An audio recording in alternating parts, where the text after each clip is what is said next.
హిందూపురం నుంచి కర్ణాటకలో తుమ్కూరు డిస్టిక్లో హుస్కెరా దగ్గరలో రామదేవరమెట్ట ప్రఖ్యాత రామాలయం శివాలయం ఇక్కడ వెలిశాయి.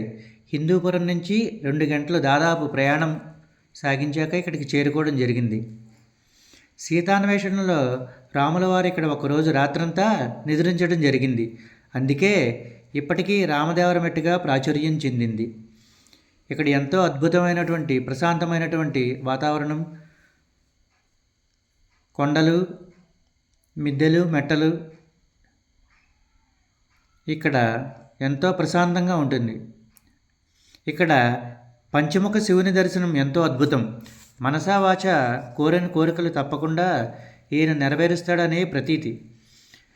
గరళకంఠుడు, ప్రచండ క్రోధాగ్నుడు అయిన పరమశివుడు ఇక్కడ పంచముఖాలతో వెలిశాడు.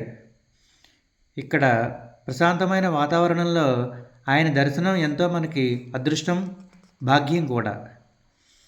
కోరిన కోరికలన్నీ తప్పకుండా నెరవేరుస్తాడనే ప్రతీతి మనకి ఎంతో ఉంది.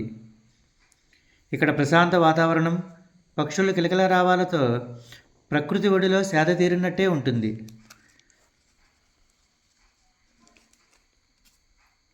కదిలేటువంటి ఎంతో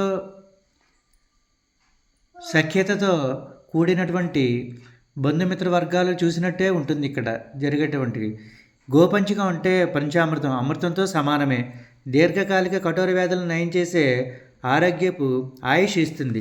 ఈ దేవాలయంలో నిత్యం అగ్నిహోత్రంలో మరుగుతూనే ఉంటుంది. స్వచ్ఛమైన మనసుకు, మంచి ఆలోచనలకు, సంపూర్ణ ఆరోగ్యానికి పరమశివుని అనుగ్రహం ఒక వరం.